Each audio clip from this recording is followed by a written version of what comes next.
ఈరోజు రాష్ట్రంలో అరాచక శక్తులు, విధ్వంస శక్తులు ఉండడానికి వీలు లేదు అంటే ముందుగా రాష్ట్రం వదిలిపోవాల్సింది తెలుగుదేశం పార్టీ శ్రేణులు, ఆ పార్టీ అధినేత, ఆ పార్టీ యొక్క కార్యకర్తలు రాష్ట్రాన్ని వదిలి వెళ్ళిపోతే చంద్రబాబు నాయుడు గారు చెప్పింది అవుతుంది. లేదంటే ఎలా అవుతుంది? అయ్యే పని కాదు. ఎందుకంటే ఈ మాట అంటున్నానంటే కొత్తగా చేసేది ఏమీ లేదు చంద్రబాబు నాయుడు గారు. ఎప్పుడైతే జూన్ 4వ తారీఖు అధికార మార్పిడి జరిగిందో ఆ రోజు నుంచి అరాచకపు శక్తే రాజ్యం వెళ్తోంది ఈరోజు ఆంధ్ర రాష్ట్రంలో. మా మీద కేసులు పెడుతున్నారు, అక్రమ కేసుల్ని బనాయిస్తున్నారు, అరెస్టులు చేస్తున్నారు. ఈరోజు నెల్లూరు పర్యటన అడ్డుకుంటామని చెప్పి కూడా హెచ్చరిస్తున్నారు.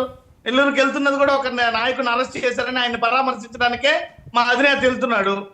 ఆల్రెడీ అరాచక పర్వం అనేది ఏడాదిగా ఆయన ఒక్కడే వెళ్తున్నాడా అండి? ఒక్క నిమిషం, ఆయనతో పాటు ఆ 15,000 మంది కూడా వెళ్తున్నారా? 15,000 మంది వెళ్తున్నారంటే ఇప్పుడు సార్ ఎలా ఉందంటే ఈ వాదన, ఒక నాయకుడు వెళ్ళినప్పుడు ఎవరైతే మద్దతు ఇస్తారో, ఎవరైతే అభిమానిస్తారో, ఎవరైతే వస్తారో వాళ్ళు స్వచ్ఛందంగా వస్తే ఏ పార్టీ నాయకులు కూడా ఆపలేరు సార్. బలవంతంగా తీసుకెళ్లేటువంటి ప్రక్రియ అయితే ఆపొచ్చు. స్వచ్ఛందంగా అభిమానంతో ఎవరైనా వచ్చేటప్పుడు ఆ ప్రాంతంలో ప్రతిసారి సురేష్ గారు, ప్రతిసారి అభిమానంతో ఆ 15,000 మంది ఎందుకు వెళ్తున్నారు? నా ప్రశ్న అది.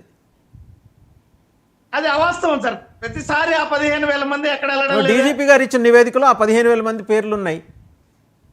ఎవరిచ్చిన నివేదిక సార్? డీజీపీ గారు ముఖ్యమంత్రి గారికి ఇచ్చిన దాంట్లో 15,000 మంది అని నెంబర్ స్పెసిఫిక్గా చెబుతున్నారు.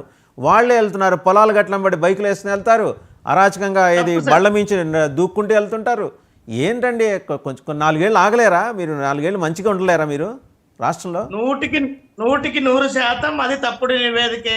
ఎటువంటి పరిస్థితుల్లో దాన్ని అంగీకరించాం. ఎందుకంటే స్పష్టంగా కనిపిస్తున్నటువంటి ఆధారాలను కూడా ఆయన తప్పుగా వక్రీకరిస్తే, ఇప్పుడు వాళ్ళ రిపోర్ట్లు ఎలా ఉంటాయంటే మొదటగా గుద్దిన వాహనం ఏది, తర్వాత జగన్మోహన్ రెడ్డి గారు కారు కింద పడిపోయారని మాట్లాడారు చూసారా, ఆ రకంగా ఉంటాయి రిపోర్ట్లు. దాన్ని మేము నమ్మేటువంటి పరిస్థితి. కారు కింద పడింది నిజం కాదా? మీరు ఆ వీడియో చూడలేదా? కారు కింద పడింది నిజం కాదా సార్? కారు కింద పడింది నిజమా కాదా అన్నది ఇప్పటి వరకు కనీసం ఫోరెన్సిక్ రిపోర్ట్ తేల్చడం లేదు. 2 రకాల ప్రైవేట్ సంస్థలకు అప్పచెప్తే దాంట్లో ఇంతవరకు అనేక అపోహలు ఉన్నాయి, అనుమానాలు ఉన్నాయని చెప్పి ఇప్పటికి స్పష్టత లేదు. ఎవరైనా సార్ 4,000 కేజీలు ఉండేటువంటి ఒక వాహనము అసలు స్పీడే లేకుండా మెల్లిగా మనిషి శరీరం మీద పోతే ఆ శరీరం ఉండేదానికైనా కనీసం 200 కేజీలు మనిషి మీద పడితేనే ఉండేటువంటి పరిస్థితి లేదు. అలాంటిది 4,000 కేజీల బుల్లెట్ ప్రూఫ్ వాహనం. ఏదైనా కూడా పొంతన లేనటువంటి విషయాలను తీసుకొని వచ్చి ఇంకోటి, నిన్న జేసీ ప్రభాకర్ రెడ్డి గారు ఒక మాట మాట్లాడారు. ఏంటంటే, నాకు పెద్దారెడ్డి మాత్రమే శత్రువు, వైసీపీ కార్యకర్తలు కాదని. సో ఐకమత్యంగా పనిచేస్తారా మీరు అక్కడ అనంతపురం జిల్లాలో ఆయనతో కలిసి? ఏమండి, జేసీ ప్రభాకర్ రెడ్డి గారు ఇప్పుడే కాదు సార్, ఎన్నికలకు ముందు నుంచి కూడా అనేక రకాలైనటువంటి వివాదాస్పదమైనటువంటి వ్యాఖ్యలు చేస్తూనే ఉన్నాడు. అసభ్య పదజాలాన్ని ఉపయోగిస్తూనే ఉన్నాడు. అసలు సభ్య సమాజంలో ఏ రకమైనటువంటి సంస్కృతిని నేర్పించాలనుకుంటున్నాడో మాకు అర్థం కావడంలే.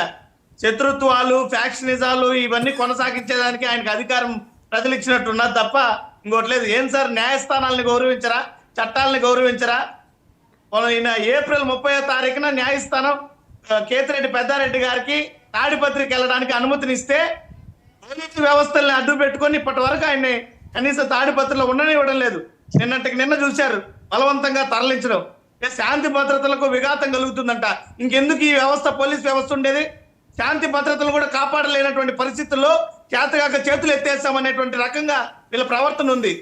మరి ఇందాక వంశీకృష్ణ గారు మాట్లాడుతూ మా పార్టీ అత్యంత క్రమశిక్షణ కలిగినటువంటి పార్టీ వైఎస్ఆర్ కాంగ్రెస్ పార్టీకి మొన్న వచ్చిందేమో క్రమశిక్షణ సంఘం, మాకు ఎప్పటి నుంచో ఉందని. వంశీకృష్ణ గారు పార్టీ నియమావళి ప్రకారం పార్టీ వ్యవస్థాపకం చేసే రోజునే క్రమశిక్షణ సంఘాన్ని కూడా చూపిస్తారు.